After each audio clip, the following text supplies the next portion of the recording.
નમસ્કાર વિદ્યાર્થી મિત્રો, ઓમ ક્લાસીસ યુટ્યુબ ચેનલમાં આપનું સ્વાગત છે.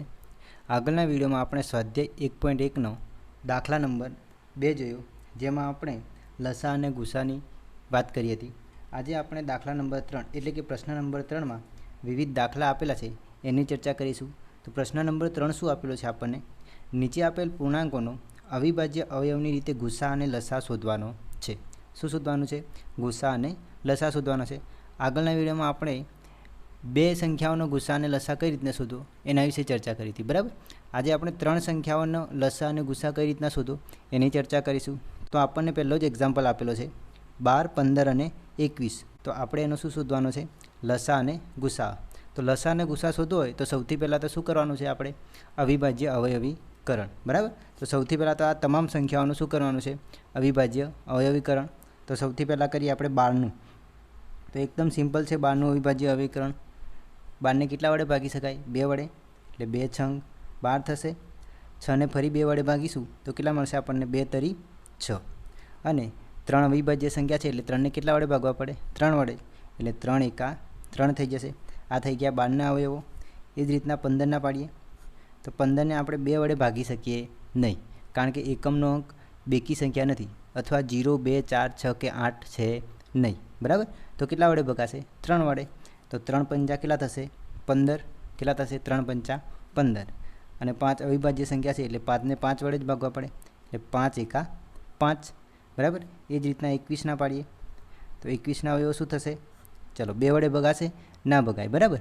તો 3 વડે. તો 3 7 21. અને 7 કેવી સંખ્યા છે? અવિભાજ્ય સંખ્યા, એટલે 7 એકા 7. તો આ શું થઈ ગયું? આપેલી સંખ્યાઓના અવિભાજ્ય અવયવો, બરાબર. હવે એને આપણે ગુણાકાર સ્વરૂપે લખવાના છે. તો ગુણાકાર સ્વરૂપે લખીએ તો 12 બરાબર શું લખાય? 12ના અવયવો જોવાના છે. અહીંયા 2 કેટલા વખત છે? 2 વખત છે. એટલે 2ની કેટલી ઘાત લખાય? 2 ઘાત. ગુણ્યા 3 કેટલા વખત છે? 1 જ વખત. એટલે 3ની 1 ઘાત. એ જ રીતના 15 માટે લખીએ તો 15 બરાબર શું લખાય? 3 ગુણ્યા 5. અને અહીંયા 3ની સંખ્યા 1 છે એટલે 1 ઘાત, અને 5ની સંખ્યા પણ 1 છે એટલે કેટલી ઘાત આવશે? 1 ઘાત. એ જ રીતના 21ના લખીએ તો 21 બરાબર 3 ગુણ્યા 7. અને બંનેની ઘાત કેટલી આવશે? 1 1. કેમ? બંનેની સંખ્યા કેટલી છે? 1 1 જ છે. હવે શું શોધવાનું છે આપણે? ગુસા. તો ગુસા બરાબર શું થશે? ગુસા 12, 15 અને 21નો. તો ગુસ્સામાં તમારે શું યાદ રાખવાનું છે? સામાન્ય અવિભાજ્ય અવયવ, એટલે કે સરખા હોય એવા અવયવો. તો અહીંયા સરખા કોણ દેખાય છે? બધામાં હોય એવા 3 દેખાય છે. અહીંયા પણ 3 છે, અહીંયા પણ 3 છે, અને અહીંયા પણ 3 છે. એટલે સામાન્ય અવયવ કયો થઈ ગયો? અહીંયા 3, બરાબર. એના સિવાય કોઈ પણ સામાન્ય અવયવ જોવા મળતો નથી. એટલે આપેલ સંખ્યાઓનો ગુસા કેટલો થઈ જશે? 3 થઈ જશે. કેટલો થઈ જશે? 3. હવે જોઈએ આપણે લસા. કોનો? 12, 15 અને 21નો. લસામાં શું લેવાનું છે? તમામ અવિભાજ્ય અવયવ. તો અહીંયા જેટલા પણ આપણને જોવા મળે છે એ લખી દેવાના છે એક એક વખત. તો 2 જોવા મળે છે તો 2 લખો, પછી 3 લખો, પછી 5 અને પછી 7. અને લસામાં ઘાત કેવી લેવાની છે? મહત્તમ. તો જુઓ બધામાં 2ની મહત્તમ ઘાત કેટલી છે? 2. 3ની મહત્તમ ઘાત, આમાં 3ની મહત્તમ ઘાત કેટલી છે? દરેકમાં 1 1 છે એટલે 1 જ ઘાત થશે. 5ની પણ કેટલી ઘાત છે? 1 ઘાત. એ જ રીતના 7ની પણ કેટલી ઘાત છે? 1 ઘાત. ચલો સાદુરૂપ આપીએ તો 2ની 2 ઘાત કેટલા થશે? 4. 3ની 1 ઘાત એટલે 3. 5ની 1 ઘાત 5 ગુણ્યા 7ની 1 ઘાત એટલે 7. દરેકનો ગુણાકાર કરીએ. 4 તરી 12 થશે. 12 પંચા 60. અને 60 ગુણ્યા 7 કરીશું આપણે તો કેટલા મળશે? 420. જો શું કર્યું છે અહીંયા? 4 તરી 12, 12 પંચા 60, અને 60 ગુણ્યા 7 એટલે 7 છંગ 42, અને પેલા 0 એટલે 420. તો આપણો લસા શું આવી ગયો? 420. હવે જોઈએ આપણે બીજો એક્ઝામ્પલ. તો બીજો એક્ઝામ્પલ શું છે? 17, 23 અને 29. તો અહીંયા તમે જોઈ શકો છો 17, 23 અને 29 એ કેવી સંખ્યાઓ છે? અવિભાજ્ય સંખ્યાઓ. અને અવિભાજ્ય સંખ્યાઓને માત્ર કેટલા અવયવ હોય છે? 2 જ અવયવ હોય છે. એક તો એક સંખ્યા એ પોતે હશે, અને બીજો અવયવ કયો હશે? 1 હશે. કયો હશે? 1. તો આપણે 17ના અવયવો પાડવા હોય તો ડાયરેક્ટ પડી જાય. 17ને કઈ રીતના લખાય? 17 ગુણ્યા 1. તો આને માત્ર 2 જ અવયવ હોય. એક તો કયો? 17 એ પોતે, અને એક બીજો કયો? 1 હશે. કયો હશે? 1. એ જ રીતના 23 માટે લખી શકીએ આપણે. 23 બરાબર શું લખાય? 23 ગુણ્યા 1.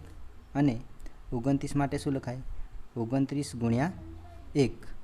તો આપણે શું કર્યું, અહીંયા આપેલી સંખ્યાના અવિભાજ્ય અવયવો પાડ્યા. હવે શું જોવાનું છે આપણે, ગુસા. તો 17, 23 અને 29નો ગુસા શું થશે? ગુસા 17, 23 અને 29 બરાબર કેટલા થશે? ગુસા માટે શું યાદ રાખવાનું છે? સામાન્ય અવિભાજ્ય અવયવ. શું યાદ રાખવાનું છે? સામાન્ય અવિભાજ્ય અવયવ એટલે કે તમામમાં હોય એવા. તો એમાં તમામમાં અવિભાજ્ય અવયવ હોય એવો કયો અંક છે? 1 છે. કયો છે? 1. એના સિવાય બીજો કોઈ પણ અવયવ સામાન્ય છે નહીં, એટલે કે કોમન છે નહીં. બરાબર, એટલે કે 17, 23 અને 29નો ગુસા કેટલો મળે છે આપણને? 1 મળે છે. કેટલો મળે છે? 1. હવે જોઈએ આપણે લસા. તો લસા 17, 23 અને 29નો. લસા માટે શું યાદ રાખવાનું છે? તમામ અવિભાજ્ય અવયવ. તો અહીંયા કોણ કોણ જોવા મળે છે એ લખી દઈએ. તો 17 જોવા મળે છે, 23 જોવા મળે છે અને 29 જોવા મળે છે. અહીંયા 1 પણ જોવા મળે છે, પણ 1 લખવાની જરૂર નથી, કારણ કે કોઈ પણ સંખ્યાને 1 જોડે ગુણશું તો જવાબ એનો એ જ આવશે. હવે આપણે શું કરવાનું છે? આ તમામ સંખ્યાઓનો ગુણાકાર કરી દો તો આપણને શું મળશે? લસા મળી જશે. તો સૌથી પહેલાં આ બે સંખ્યાઓનો ગુણાકાર કરીએ, 17 અને 23નો. એટલે 23 ગુણ્યા 17 કરીશું તો શું મળશે આપણને? તો 0, 23ના 23, 7ની વારી આવે, 7 તરી 21નો 1 વધી 2, 7 દુ 14 ને 2 કેટલા થશે? 16. સરવાળો કરીશું તો આપણને કેટલા મળશે? 391. આ 17 અને 23નો ગુણાકાર કેટલો આવ્યો? 391.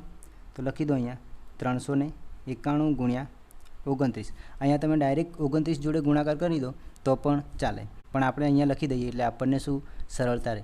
હવે શું કરવાનું છે? 391 ગુણ્યા કેટલા કરવાના? 29. બરાબર. તો 0 આવશે, 2 એકા 2, 2 નવા 18નો 8 વધી 1, 2 તરી 6 ને 1 7. હવે 9ની વારી. તો 9 એકા 9, 9 9 81, 81નો 1 વધી 8 આવશે. 9 તરી 27 ને 8 કેટલા થશે? 35. અને આ તમામનો સરવાળો કરીએ તો 9, 2 ને 1 3, 8 ને 5 કેટલા થશે? 8 ને 5 કેટલા થશે? 13, 13નો તગડો વધી 1, 1 ને 7 8, 8 ને 3 કેટલા થશે? 11. એટલે આપણને લસા કેટલો મળે છે? 11,339. બરાબર. અહીંયા હવે તમારે શું ધ્યાન રાખવાનું છે? કોઈપણ અવિભાજ્ય સંખ્યાઓનો આપણને ગુસા શોધવા કહે તો ગુસા કેટલો આવશે? 1 આવશે. અને લસા કેટલો આવશે? તમને જે પણ સંખ્યા આપેલી એ બધાનો શું કરી દેવાનો છે? ગુણાકાર કરી દેવાનો છે. હવે જોઈએ આપણે ત્રીજો એક્ઝામ્પલ. ત્રીજો એક્ઝામ્પલ શું આપેલો છે આપણને? 8, 9 અને 25. તો જેમ આપણે આગળના બે એક્ઝામ્પલમાં કર્યું એમ સૌથી પહેલાં તો શું પાડવાનું છે? અવિભાજ્ય અવયવ. તો 8ના અવિભાજ્ય અવયવ પાડીએ આપણે. તો 8ને આપણે 2 વડે ભાગી શકીએ એટલે 2 ચોક 8, 4ને 2 વડે ભાગી શકીએ એટલે 2 દુ 4, અને 2ને 2 વડે ભાગીશું તો 2 એકા 2. તો આ કોના અવયવ થઈ ગયા? 8ના.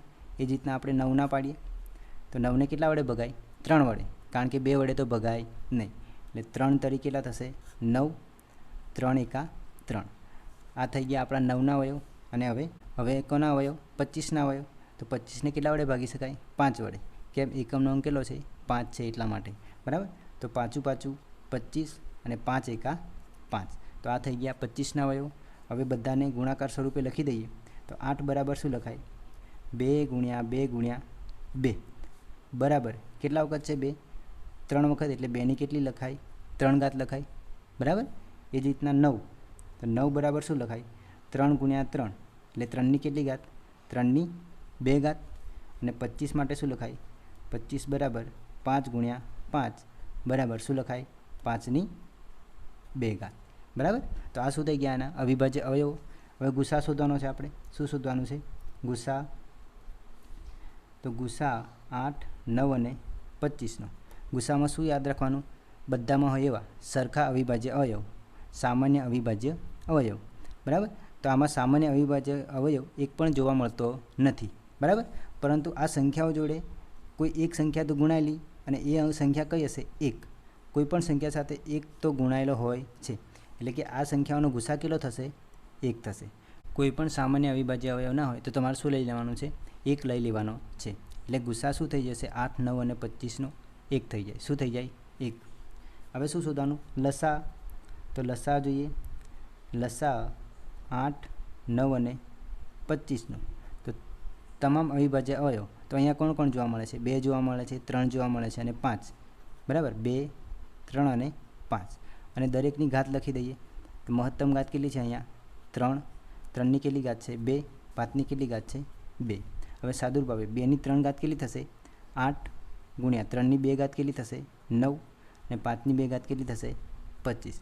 આ દરેકનો ગુણાકાર કરીએ તો 25 આટા કેટલા થાય 200.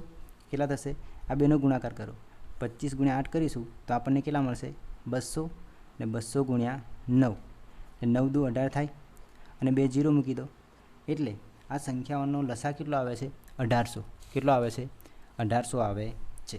બરાબર.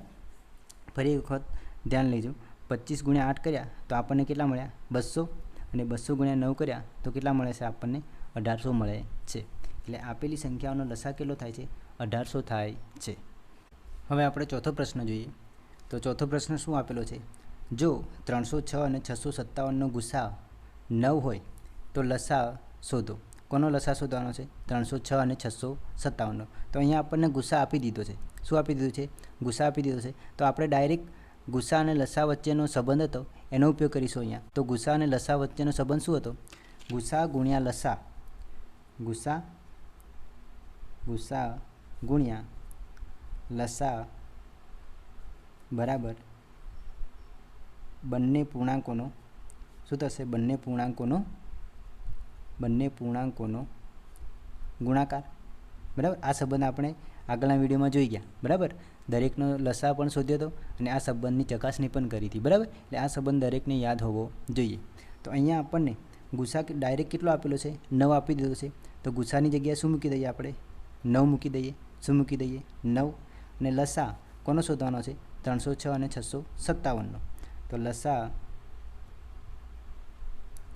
306 અને 657નો બરાબર બંને પૂર્ણાંકોનો ગુણાકાર. તો કયા પૂર્ણાંકો આપેલા છે આપણને 306 અને 657. 306 ગુણ્યા ગુણાકાર છે એટલે શું લેવાનું છે ગુણાકાર ગુણ્યા 657. હવે આપણે લસા શોધવાનો છે તો 9 બરાબરની પેલી બાજુ જશે. તો લસા 306 અને 657 બરાબર 9 બરાબરની આ બાજુ આવશે તો ક્યાં આવશે છેદમાં. ક્યાં આવશે છેદમાં. કેમ ગુણાકારમાં હોય તો ક્યાં આવે ભાગાકારમાં. આ 9 જે છે એ ગુણાકારમાં છે એટલે આ બરાબરની આ બાજુ આવશે તો ક્યાં આવશે ભાગાકારમાં. એટલે આપણે એ બંનેના છેદમાં શું લખવાનું છે 9 લખવાના છે. હવે અહીંયા છેદ ઉડે હોય તો ઉડાડી દઈએ. 306 ને 9 વડે ભાગીએ. કેટલા વડે 9 વડે. તો 306 ભાગ્યા 9 તો 9 તરી 27. 30માંથી 27 જાય તો કેટલા મળશે 3. ઉપરથી વધ્યા 6. ઉપરથી ઉતાર્યા 6 તો 9 ચોક 36 થઈ જાય. એટલે અહીંયા છેદ ઉડશે તો કેટલા મળશે આપણને 34. હવે બાકી રહી એનો ગુણાકાર કરી દઈએ. હવે બાકી રહ્યા એનો ગુણાકાર 34 ગુણ્યા 657. તો આ બંનેનો ગુણાકાર કરીએ તો 657 ગુણ્યા કેટલા કરવાના છે 34. તો 0 3 7 21 વધી 2 3 5 15 ને 2 17 નો 7 વધી 1 અને 3 6 18. 18 ને કેટલા થશે 19. હવે 4ની વારી તો 4 7 કેટલા 28 વધી 2 4 5 20 ને 2 22 22 નો 2 વધી 2 થશે. 4 6 24 24 ને 2 કેટલા 26. હવે સરવાળો કરીએ તો 8 થશે 3 થશે 7 ને 6 13 વધી 1 10 ને 2 12 વધી 1 એટલે કેટલા થશે 2. એટલે આ બધાનો ગુણાકાર આ બંનેનો ગુણાકાર કેટલો આવે છે 22,338. આ બંનેનો ગુણાકાર તમને આવડતો હશે. બરાબર. અહીંયા મેં ગુણાકાર કર્યો છે પણ એક બાજુ પેજમાં દબાઈ ગયું છે એટલે તમારે ગુણાકાર જાતે કરીને જોવાનો છે. આ બંનેનો ગુણાકાર કરશો તો કેટલો મળશે આપણને 22,338. એટલે કે આ બંને સંખ્યાઓનો લસા કેટલો મળે છે 22,338. ધ્યાન રાખજો અહીંયા તમને 2 માર્ક્સમાં ખાસ પૂછાઈ શકે છે આ પ્રશ્ન. અને આ પ્રશ્ન મેં 2021માં પૂછાયેલો પ્રશ્ન છે. બરાબર. એટલે ખાસ ધ્યાન રાખવાનું છે. બરાબર. ઇમ્પોર્ટન્ટ પ્રશ્ન છે. કોઈપણ એક સંખ્યાનો ગુસા કે લસા આપેલો હોય તો આપણે આ સંબંધનો ઉપયોગ કરી ગુસા કે લસા શોધી શકીએ છીએ. બરાબર. જો ગુસા આપેલો હોય તો લસા શોધી શકીએ અને લસા આપેલો તો શું શોધી શકીએ ગુસા શોધી શકીએ છીએ. બરાબર.